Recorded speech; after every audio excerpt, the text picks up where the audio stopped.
Mungkin banyak di antara teman-teman, ibu, bapak, om, tante yang beberapa tahun lalu sudah menandatangani akad KPR dengan harapan besar. Ini rumah masa depan, kota masa depan. Tapi beberapa tahun berlalu, cicilan terus jalan. Sementara bapak, ibu, om, tante masih tinggal di kontrakan. Apa yang sebenarnya terjadi? Ini bukan cerita satu dua orang. Banyak orang beli rumah di pinggiran kota, tapi sampai hari ini mereka belum pernah sekalipun tidur di rumah itu.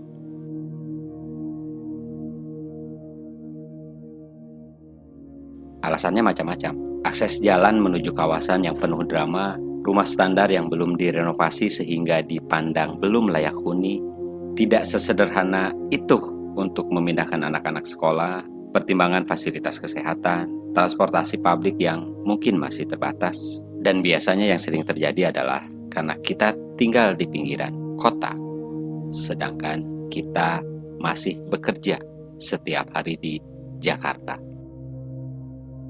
Akhirnya ngontrak rumah di tempat lama tetap jalan. Double pengeluaran.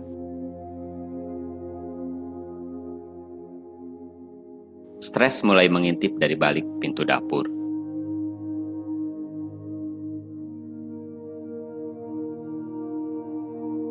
Mungkin dulu teman-teman, ibu, bapak, om, tante berpikir, bayar cicilan aja deh. Nanti kalau rumah udah jadi, tinggal pindah. Tapi kenyataannya hidup gak semudah itu. Karena rumah itu bukan sekedar bangunan. Rumah adalah infrastruktur di sekitarnya. Rumah adalah lingkungan sosial di sekitarnya. Rumah adalah tentang kenyamanan dan keamanan. Rumah juga tidak bisa lepas dari akses ekonomi. Kalau semuanya belum siap, rumah itu hanya akan jadi aset diam yang tidak produktif, yang tiap bulan tetap harus dibayar. Jangan berbicara tentang investasi. Ini jelas adalah pengeluaran yang harus ditanggung setiap bulan. Bayangkan, cicilan 1 jutaan sebulan. Kontrak di tengah kota 1 jutaan juga sebulan. Total 2 jutaan sebulan. Dikalikan 12 bulan. Kalau sebulannya hanya 2 juta saja, jelas-jelas 24 juta. Jadi sekitar 25 sampai 35 juta per tahun. Kalikan 5 tahun. Kalau 1 tahun hanya 25 juta saja, maka jelas akan keluar 125 juta dalam 5 tahun.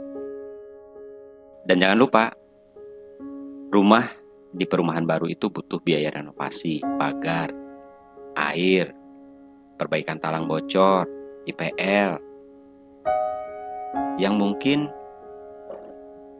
belum sanggup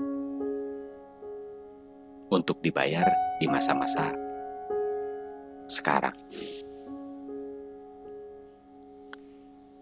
Apakah salah beli rumah?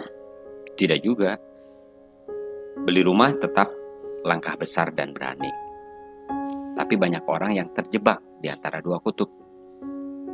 Ingin punya rumah, tapi belum siap untuk pindah dan menetap di rumah yang ia beli. Dan inilah titik kritisnya. Apakah kita beli rumah untuk kebutuhan? Atau karena ketakutan tertinggal?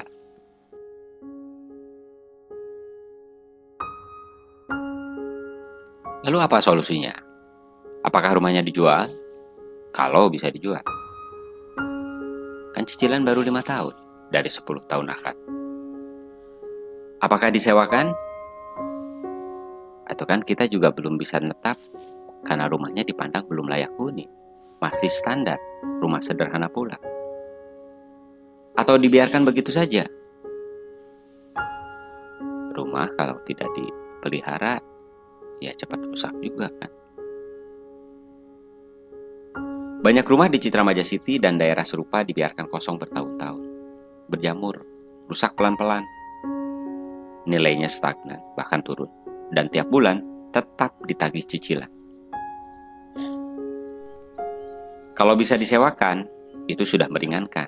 Tapi kan kalau bisa, apakah kenyataannya bisa disewakan? Tidak semua perumahan punya pasar sewa yang aktif. Apalagi kalau akses ke Jakarta masih sulit. Jadi salah siapa? Jelas bukan salah siapa-siapa. Mungkin ini tentang pemahaman yang belum matang. Kita diajarkan beli rumah adalah mimpi. Tapi tak banyak yang diajarkan bagaimana hidup dengan rumah itu. Jangan cuma pikir bisa bayar cicilan. Tapi pikir juga, apakah siap hidup di sana? Siap bangun komunitas di sana? Siap menerima seluruh konsekuensinya? Jangan dulu deh berbicara beli rumah di pinggiran kota untuk investasi. Kan itu dibeli secara nyicil dengan 30% gaji. Jumlah total cicilan setelah dibayarkan, tentu uang yang keluar adalah sekitar 2 kali lipat dari harga rumah, sekitar 100%. Dan mari kita belajar untuk berpikir bijak. Tidak mudah saat ini, rumah yang kita beli hari ini, kemudian nilainya menjadi 100% setelah 5 atau 10 tahun setelah kita beli.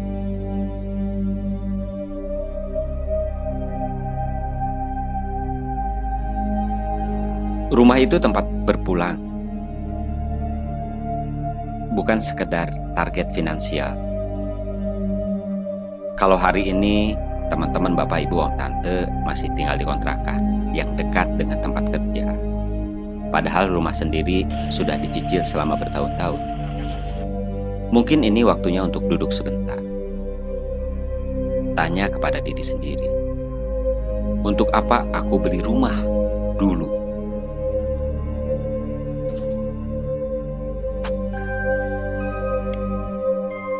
Dan apakah hari ini aku sudah cukup berani untuk menempatinya? Demikian, semoga bermanfaat, semoga semua berbahagia. Bye-bye.